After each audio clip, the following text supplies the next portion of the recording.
जय शनिदेव। दोस्तों आज हम बात करेंगे शक्तिपात के बारे में। दोस्तों शक्तिपात क्या होता है और ये शक्तिपात आखिर में क्यों किया जाता है, किसके ऊपर किया जाता है और इस शक्तिपात करने से क्या क्या फ़ायदे होते हैं, हम इस वीडियो में पूरा इस टॉपिक के ऊपर बात करेंगे। दोस्तों तो बता दो कि शक्तिपात क्या होता है। जब शक्तिपात करते हैं, अगर कोई गुरु शक्तिपात करता है किसी शिष्य के ऊपर, तो क्या होता है कि उसकी कुंडलिनी शक्ति एक ही साथ में उठने लगती है, यानी कि एक ही झटके में कुंडलिनी शक्ति उठ जाती है और आज्ञा चक्र तक पहुंच जाती है, जिससे उनकी दृष्टि भी खुल सकती है और उनकी कुंडलिनी शक्ति भी जागृत हो जाती है। ऐसा क्यों किया जाता है दोस्तों, मैं आपको बताता हूँ कि क्या होता है कि लंबे समय से अगर कोई जाप कर रहा है, ध्यान कर रहा है, साधना कर रहा है, लेकिन उसके जीवन में उस ध्यान का, साधना का कोई भी असर नहीं पड़ता है, उसे कोई भी अनुभूति नहीं होती है, या किसी भी प्रकार की कोई भी जो गतिविधि होनी चाहिए वो नहीं होती है, तो ऐसे में क्या होता है कि वो गुरु के पास जाते हैं और गुरु उन्हें शक्तिपात करता है। शक्तिपात का एक और मतलब ये भी होता है कि सीधा शक्ति को ट्रांसफ़र करना, यानी कि गुरु के पास जो भी कुंडलिनी शक्ति रहती है, जो भी थर्ड आई ओपन रहती है, तो उसकी वजह से वो अपनी पूरी शक्ति को, एनर्जी को या तो अपने हाथ में या फिर अंगूठे से ऐसा करके अपने शिष्य में ट्रांसफ़र करते हैं। दोस्तों ऐसा करने से उनकी शक्ति कम नहीं होती है, लेकिन जो शिष्य रहता है, जो ज़्यादा टाइम से ध्यान कर रहा है, साधना कर रहा है, जाप कर रहा है और उनकी जो शक्ति जागृत नहीं हो पाती है, तो ऐसा करने से क्या होता है कि एक स्फोट होता है उसके अंदर और उसकी कुंडलिनी शक्ति एक ही साथ में जागृत हो जाती है। अब दोस्तों उससे फ़ायदा क्या होता है, उससे फ़ायदा सिर्फ यही होता है कि आपकी शुरुआत हो जाती है, उसके बाद तो आपको जाप करना, ध्यान करना पड़ता ही है। अगर एक बार शक्तिपात कर दिया, आपकी कुंडलिनी शक्ति ऊपर उठ गई, उसके बाद अगर आप कुछ भी नहीं करते हैं तो कुछ भी नहीं होने वाला है। सिर्फ वही टाइम का अनुभव आप महसूस कर सकते हैं, वही टाइम जो आपने महसूस किया जो शक्तिपात के समय, वही महसूस कर सकते हैं। उसके बाद कुछ भी नहीं होता है। उसके बाद आपको रेगुलर जाप करना ही पड़ता है, रेगुलर ध्यान, साधना, मेडिटेशन ये सब करनी ही पड़ती है, क्योंकि वो शक्तिपात से सिर्फ एक प्रोसेस स्टार्ट हो जाता है, यानी कि आपका प्रोसेस स्टार्ट हो जाता है। उसके बाद जब ध्यान साधना करते हैं तो आपकी कुंडलिनी शक्ति धीरे धीरे ऊपर उठने लगती है, फिर यहाँ तक पहुँचती है, आज्ञा चक्र तक पहुँचती है और वहाँ पे पहुँचने के बाद आपकी थर्ड आई ओपन होती है। दोस्तों इसका फ़ायदा ऐसे भी ले सकते हैं आप, अगर आप बहुत टाइम से ध्यान, साधना, मेडिटेशन कर रहे हैं और आपको, क्योंकि आप स्टार्टिंग में अगर कुछ भी नहीं कर रहे, आपने कुछ किया ही नहीं, कभी जाप नहीं किया, कभी ध्यान नहीं किया, कभी मेडिटेशन किया ही नहीं है, तो अगर आपको कोई भी गुरु आपको शक्तिपात करता है तो आपको सिर्फ वही 5 मिनट का शक्तिपात का अनुभव होता है। किसी किसी को नहीं भी होता है, किसी किसी को कुछ भी समझ में नहीं आता है, लेकिन होता ज़रूर है। तो उससे शुरुआत होती है सिर्फ आपकी, ताकि आपका जो आध्यात्मिक में जो रुचि है वो बढ़ जाए और आप आगे से ध्यान, साधना, मेडिटेशन आसानी से कर पाए। दोस्तों ये पहले क्या होता था, बहुत समय पहले क्या होता था कि जब गुरुकुल हुआ करते थे, उसमें क्या रहता है, बहुत सारे शिष्य रहते थे, उसमें बहुत लोग जाप करते, ध्यान करते, साधना करते। अब आपने देखा रहेगा कि स्कूल में भी बहुत सारे लोग, विद्यार्थी पढ़ाई करते हैं, तो उसमें से फर्स्ट, सेकेंड, थर्ड, फोर्थ, ये कुछ 4-5 लोग ही आते हैं, बाकी कुछ कमज़ोर रहते हैं, कुछ इसमें रहते हैं। उसी तरह क्या होता है कि उसी में भी ऐसा ही रहता है, सबके साथ अलग अलग चीज़ें होती हैं और सबके साथ अलग अलग प्रोसेस होता है। तो उसमें क्या रहता है कि कोई लोग तो ध्यान, साधना और मेडिटेशन करके अपनी शक्ति को जागृत कर देते हैं, कुंडलिनी शक्ति को ऊपर उठा देते हैं और आज्ञा चक्र तक लेके आते हैं और अपनी थर्ड आई ओपन कर देते हैं। लेकिन कुछ लोगों के साथ ऐसा नहीं होता है, तो क्या करते हैं गुरु, क्या करते हैं, उनको शक्तिपात करते हैं। लेकिन आज के टाइम पे, ये बहुत पहले होता था, कब ऐसा होता था तो वो करते थे, लेकिन आज के टाइम में क्या होता है कि कोई भी व्यक्ति किसी भी गुरु के पास जाएगा और वो कहेगा कि मुझे शक्तिपात करना है, तो गुरु तुरंत कर देते हैं, शक्तिपात कर देते हैं उनको। वो ऐसा इसके लिए करते हैं क्योंकि वो शक्तिपात करने का बहुत सारा चार्ज रहता है, यानी कि पैसा रहता है, उसकी फीस रहती है।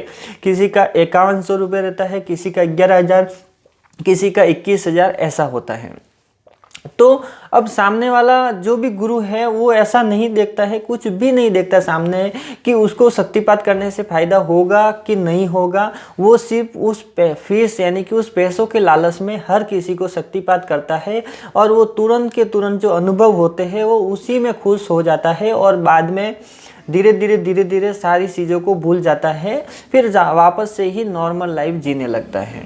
तो दोस्तों, जब भी अगर आपको कोई शक्तिपात कर रहा है तो आपको शक्तिपात करने के बाद आपको रेगुलर जाप, ध्यान, साधना, मेडिटेशन ये सब करते रहना है ताकि आपका प्रोसेस होते रहे, आपकी जो शक्ति है पूरी तरह से ओपन हो जाए। शक्तिपात से नॉर्मल ही होता है, ज़्यादा नहीं होता है। सिर्फ आपको एक तरंग मिलती है देवी देवताओं की तरफ से या कोई जिसने जो गुरु है उनकी तरफ से एक तरंग मिलती है, जो तरंग मात्र रहती है वो आपके शरीर के रोम रोम को खोल देती है, आपको वाइब्रेशन होता है और यहाँ पे आपको फील होता है। यहाँ पे वाइब्रेशन बहुत लोगों को होता है, यहाँ पे दर्द भी बहुत लोगों को होता है। बहुत लोगों को क्या होता है कि जब वो आँख बंद करते हैं तो सीधा ध्यान ऊपर चला जाता है। क्यों ऐसा? इसके लिए होता है कि जब आप ध्यान करते हैं, सिर्फ ध्यान करते हैं और जाप करते हैं, दोनों जब एक साथ में करते हैं तो क्या होता है कि आपके जो सातों चक्र रहते हैं वो एक साथ में खुलना स्टार्ट हो जाते हैं और जो शक्ति रहती है मूलाधार चक्र से उठती हुई धीरे धीरे यहाँ पे हार्ट चक्र पे, फिर यहाँ से लेके यहाँ तक आपके आज्ञा चक्र तक पहुँचती है। जब यहाँ तक पूरी जितनी भी आपकी शरीर की ऊर्जा है जब पूरी यहाँ पे केंद्रित होती है या फिर होने लगती है तो आपको यहाँ पे वाइब्रेशन होता है, आपको यहाँ पे दर्द होने लगता है, आपको यहाँ पे ठंडा गर्म ऐसा महसूस होने लगता है। वहीं पे नहीं रुकना है, लेकिन जो लोग वहीं पे रुक गए आपको आगे कुछ भी प्रोसेस नहीं होगा। लेकिन जो लोग अगर इस प्रोसेस को बढ़ाते जाते हैं, यानी कि अगर वो 1 घंटा ध्यान में बैठते हैं, फिर यहाँ पे 5-10 मिनट या 15 मिनट फोकस करने के बाद यहाँ पे आपको कुछ भी प्रकाश दिखाई देता है, कुछ भी उजाला दिखाई देता है आपको, तो आपको रुकना नहीं है, बस उसे करते रहना है। अगर आप डेली 1 घंटा कर रहे हैं और ऐसा हो रहा है तो आपको टाइम बढ़ा देना चाहिए, 1 से 2 घंटा करना चाहिए ताकि वो व्यवस्था और ज़्यादा हो और वो चीज़ मजबूत से हो और आपकी जो शक्ति है, आपको आपकी जो कुंडलिनी शक्ति है वो आप खुद अपने आप से ही जगा दें।